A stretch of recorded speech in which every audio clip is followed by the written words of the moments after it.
राहुल और रितु बचपन के दोस्त थे जो एक ही मोहल्ले में पले बड़े थे। जैसे जैसे वे बड़े होते गए उन्हें एक दूसरे से प्यार हो गया, लेकिन उन्होंने कभी एक दूसरे से अपनी भावनाओं का इजहार नहीं किया। एक दिन राहुल ने रितु को एक प्रेम पत्र लिखा, लेकिन उसे व्यक्तिगत रूप से देने में उसे बहुत शर्म आ रही, इसलिए उसने उसे अपने बैग में रख लिया। दुर्भाग्य से राहुल का परिवार एक अलग शहर में रहने चला गया और उनका एक दूसरे से संपर्क टूट गया। राहुल को हमेशा रितु की याद आती रहती थी और उसे रितु को अपनी बात ना कहने का मलाल रहता था कि वह उसके लिए कैसा महसूस करता था। वह उसे बहुत याद करता था। साल बीतते गए और राहुल एक सफल बिजनेसमैन बन गया।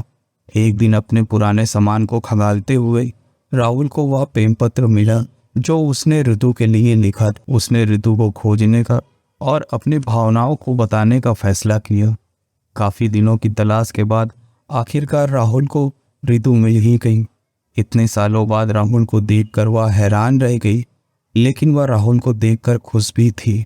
राहुल ने रितु को उस पत्र के बारे में बताया जो उसने वर्षों पहले रितु के लिए लिखा था। फिर उसने वह पत्र रितु को दे दिया। जैसे ही रितु ने पत्र पढ़ा, उसके आंखों से आंसू बहने लगे। उसे नहीं पता था कि इतने सालों से राहुल उससे प्यार करता है। उन दोनों को एहसास हुआ कि वे दोनों अब भी एक दूसरे से प्यार करते हैं और फिर उन्होंने अपने रिश्ते को एक और मौका देने का फैसला किया। उस दिन से राहुल और रितु फिर से एक साथ थे और वे एक दूसरे के साथ खुश थे।